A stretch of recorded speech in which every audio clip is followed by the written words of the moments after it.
kalau kita lihat, kita perhatikan bagaimana video itu dibuat, bagaimana dia dengan lancarnya ngasih tahu bahwa dia nongkrongnya di mana, di mall, gitu, segala macam, bahwa dia orang kaya dan sebagainya. Berdasarkan cara dia ngomong, cara dia menyampaikan sesuatu, itu lepas-lepas aja. Saya tidak melihat adanya kemungkinan. Sekali lagi, kalau misalnya kita lihat secara psikologis, kita perlu melakukan sebuah penelitian atas dia. Ya. Tetapi kalau sekilas bahwa ini adalah sebuah, tidak ada yang salah dengan dia, tidak ada yang masalah yang hubungannya dengan psikologi dengan dia, tetapi memang ini adalah salah satu cara baru zaman sekarang untuk bisa menaikkan, biar jadi viral, biar bisa naik pansos lah, istilahnya seperti itu gitu ya. Dan ini adalah bukan matek prestasi, tapi sensasi. Sesuatu yang paling gampang dilakukan zaman sekarang, daripada susah-susah, mendingan hantem, bikin orang emosi, kemudian netizen kita kan seru nih gitu ya. Kalau misalnya ada sesuatu yang tanda petik kayak nggak wajar sedikit, bilang orang kaya, sombong lah, terus kemudian yang ngomongnya peting pecotot segala macam nggak jelas lah gitu segala macam, langsung wah diserang, karena nyerang orang kan asik ya bos gitu ya. Wah diserang gitu, mengapa hasil emosi, terus kemudian ngirimin ke teman, ada yang seru nih, ada yang seru. Akibatnya apa? Akibatnya karena tindakan kita yang gampang baper, yang gampang untuk dipicu, di-trigger segala macam, yang segala sesuatu tuh nggak diam dulu, mikir dulu, baru kemudian entah nyebar, entah masuk komentar segala macam.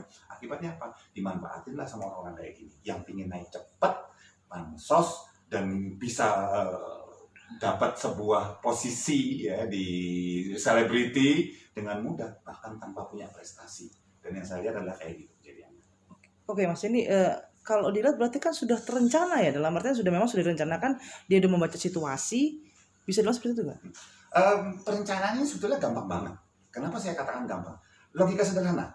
Kita tahu bahwa kebanyakan masyarakat Indonesia itu tidak mencari tahu apapun, tidak mengklarifikasi, tidak membaca. Tingkat literasi kita dari 61 negara, kita nomor 60 loh. Ya, kalau kita bicara mengenai statistik beberapa tahun yang lalu. Ya. Kedua, kita gampang baper tanpa klarifikasi, terus merasa terusik, langsung baper. Ya, sehingga banyak sekali masyarakat di luar sana yang kemudian begitu mereka baper, terus khilaf ceritanya, maki-maki atau gebrak-gebrak, terus tahu bahwa dia salah, baru kemudian nyesal berikutnya. Kemudian orang ini nih, si Dennis ini tahu bahwa masyarakat kita itu akan mudah memaafkan, mudah terenyuh, mudah simpati untuk orang yang misalnya sudah dihujat dan kemudian minta maaf. Ini tahu. Dan ini bukan harus orang yang jenius atau luar biasa pintar untuk tahu pola ini. Dan dengan kecerdasannya Dennis, di levelnya Dennis tentu saja gitu ya, itu saja udah cukup, dia tahu. Jadi cukup bikin nomor 1 ya. Kalau saya nih mau merencanakan, saya bikin statement yang bikin emosi, cepret gitu. Tunggu beberapa saat, biar ngumpulin ini dulu, hate speech, hatred, kemudian serangan, para haters ngumpul dulu. Karena kenapa? Begitu haters ngumpul, yang bisa membuat viral itu ada cuma 2, haters atau lovers, udah gitu aja. Tapi orang yang berpikir nggak akan membuat viral. Contoh misalnya saya terima gitu, saya mikir, oke, ini pansos nih. Ini cuman ini supaya dia naik, pasti dia punya bisnis di belakangnya mau dinaikin, punya profil yang kemudian akan dimonetize, dibikin duit, entah dengan cara channel YouTube, entah ini segala macam. Oke, nggak akan saya forward ke yang lain, nggak akan saya viral. Titik, berhenti di handphone saya, di gadget saya. Tapi kan enggak. Wah kurang ajar, wah sialan, bro, gila ini sebar. Akibatnya apa? Nyebar kan, naiklah ini orang, masuk itu barang. Jadi yang terjadi, orang-orang ini bisa dapat panggung. Kenapa? Saya nggak nyalain dia pintar. Dia cuma memanfaatkan kondisi masyarakat saat ini, netizen yang mudah terprovokasi, dan seolah-olah kata-katanya itu maha benar dengan segala firmannya. Jadi kalau misalnya kondisinya seperti itu, ya wajar dia dengan sensasi bisa langsung di langit. Gak perlu prestasi, yang kasihan apa? Benar-benar teman-teman kita, saudara-saudara kita yang bergerak di bidang seni, yang benar-benar berprestasi, latihan acting, ikut teater, terus kemudian latihan nyanyi, benar-benar segala macam, kalah dengan orang yang sensasional, pum, ke langit langsung. Tapi ini sih Mas, punya ini sendiri, saat dia tuh kayak bang dihujat gitu, cuek aja, bahkan nantang hujat gitu Mas. Ini serunya, kalau misalnya, ini orang apa nggak ada kelainan, nggak ada sakit nih, gila lu dia kembali hujat. Sekarang gini, kalau misalnya saya melakukan sesuatu yang buat saya benar nih, saya nyeritain sesuatu lah tentang ilmu atau tentang apa gitu ya, sesuai dengan kompetensi saya. Terus kemudian saya dihujat antara realitas sama ekspektasi saya, kenyataan dan harapan saya ada gapnya, ini ada bedanya. Saya ekspektasi saya, harapan saya dengan ngasih ilmu benar, saya dipuji dong gitu ya. Tapi malah saya dihujat, saya sedih, saya marah, saya bingung. Tapi ingat bahwa orang ini memang mau viral, sehingga dia tahu, karena dia memanfaatkan kondisi masyarakat, netizen, segala macam, dia tahu bahwa setelah dia statement, ada jarak waktu yang dia akan dipenuhi hujatan, haters ada, lovers juga pasti ada, dan begitu haters sama lovers ketemu, di kolom komen itu kan perang tuh, itu malah menaikkan profil. Dia tahu resikonya. Maka dia nggak akan ngerasa tersinggung, sakit, sedih, enggak, dia udah tahu bakal akan begitu. Ujungnya nanti, begitu dia apakah di channel YouTube-nya seseorang, apakah di TV, ya mainstream gitu, dia akan minta maaf. Sehingga orang, oh iya dia udah sadar kesalahannya, tidak semudah itu Ferguson. Ya, yang terjadi adalah, ini semua kita dimanfaatin sebetulnya. Dan ini bukan yang terakhir.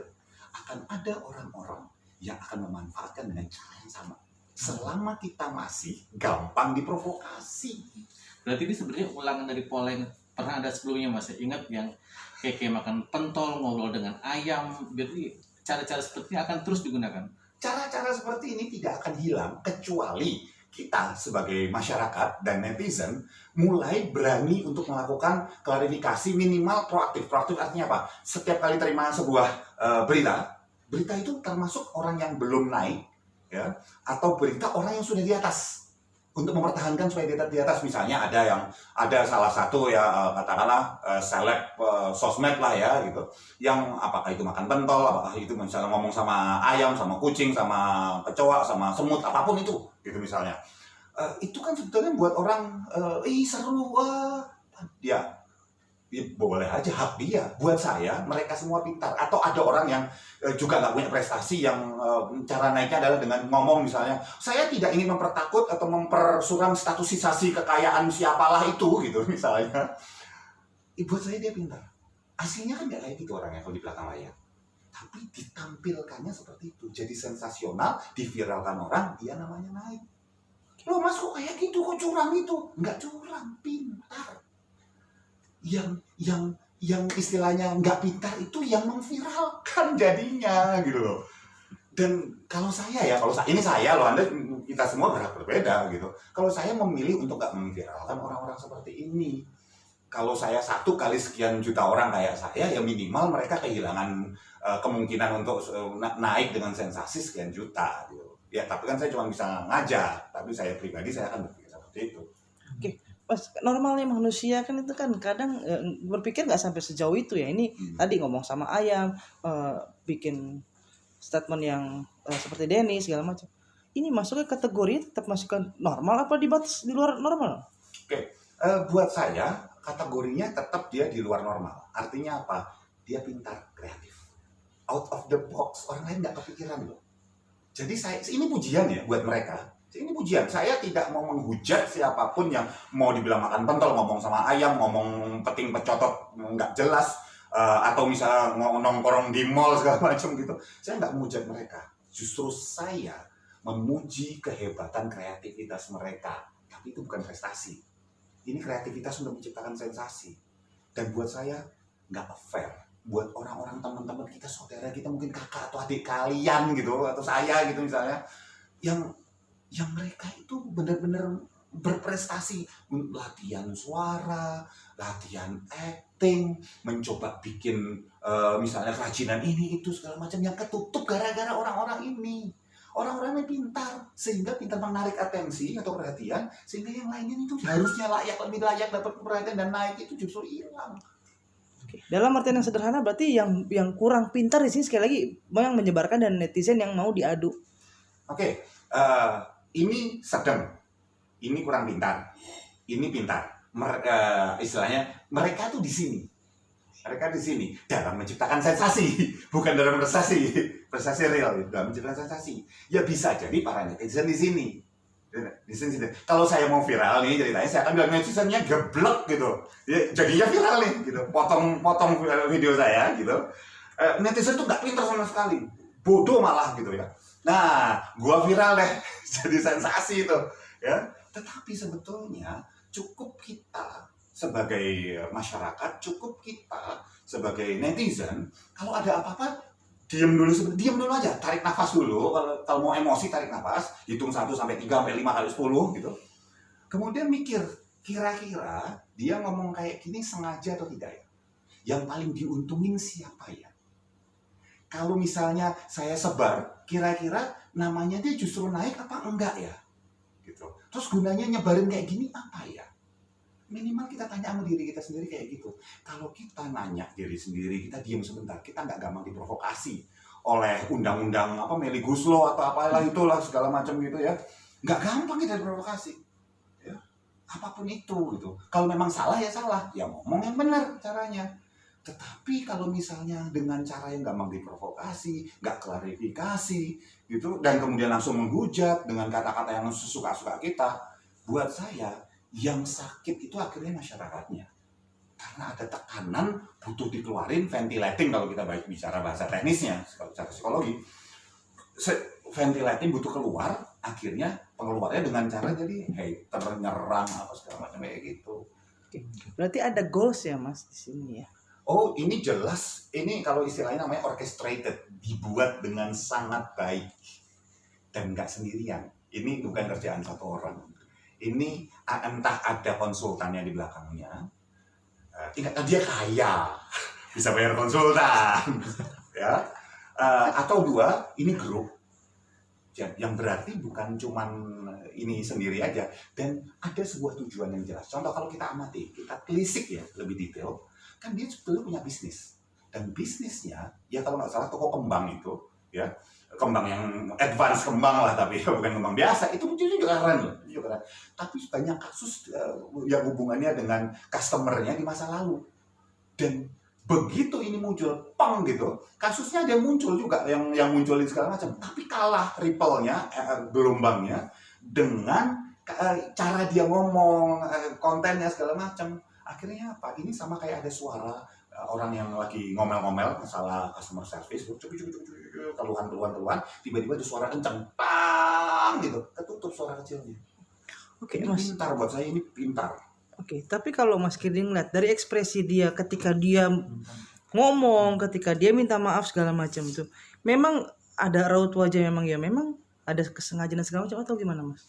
Kalau kita nggak usah saya analisa, yuk kita analisa bareng-bareng. Ketika dia minta maaf, lihat lebih sering senyum apa enggak.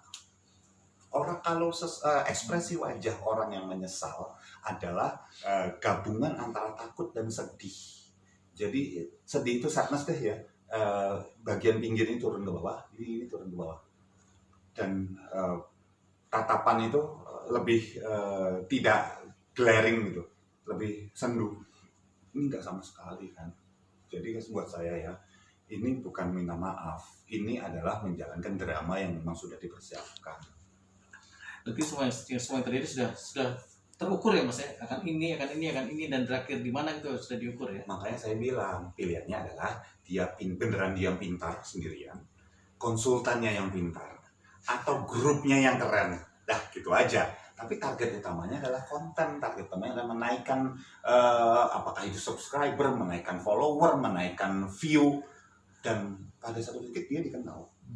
Tapi dikenal orang Indonesia nggak bisa membedakan antara sensasi atau prestasi. Sama seperti kalau bahasa Inggris, terkenal itu ada 2 jenis, notorious sama famous dalam bahasa Inggris. Notorious itu terkenal karena jelek, famous terkenal karena baik. Sehingga teman-teman kita saudara kita yang berbahasa Inggris begitu disebut dia notorious, udah tahu nih, jelek berarti terkenal. Oh dia famous, wah bagus gitu. Indonesia enggak. Oh dia terkenal, titik. Jadi kita nggak bisa bedain dengan kata-kata kita, bahasa kita nggak bisa membedakan antara bahwa ini terkenal karena sensasi doang atau karena prestasi beneran. Nah ini bagian yang paling membahayakan. Akhirnya karena hal-hal ini sudah menjadi hal yang biasa, semua orang bisa ngikutin. Dan ini juga karena bukan yang pertama, mereka juga ngikutin yang cara gitu bisa ya, ngomong nggak jelas kayak kumur-kumur gitu aja bisa naik. oh ini, oh cuman kayak gitu aja, masalah ngomong sama sapi, ngomong apa segala misalnya kayak gitu ya, itu bisa terkenal. Akhirnya diikutin. Yang sedih, kita tahun 70-an, tahun 80-an ada Piala Citra, film-film kita, insan dunia seni kita itu udah luar biasa kerennya. Dulu, waktu zaman-zaman dulu kita waktu lagu-lagu kita luar biasa, Ruth Sahanaya ikut dari festival ke festival, naikin profilnya pelan-pelan dengan prestasi gitu. Sekarang dengan gitu doang, langsung naik gitu. Ini ya, kalau para om tante, oma opa kita gitu misalnya, ngelihat ini sedih loh. Indonesia itu terjun bebas gitu. Dan apalagi diikutin. Buat kamu yang lagi nonton nih gitu ya, kalau kamu ngikutin, itu hak kamu gitu. Tapi pertanyaan saya gitu, itu cara gampang, cara cepat, cara pinter tetap pinter. Saya akan tetap menghargai itu bentuk kecerdasan. Tapi kalau kita kayak gitu semua, kita niru, kita nggak memotong rantainya, yang terjadi apa? Saya nggak kebayang Indonesia 2, 5, 10 tahun lagi ke depan. Sementara di luar sana sensasi kayak gini mulai ditinggal, mulai kalah dengan prestasi yang beneran. Kita kok malah terjun bebas.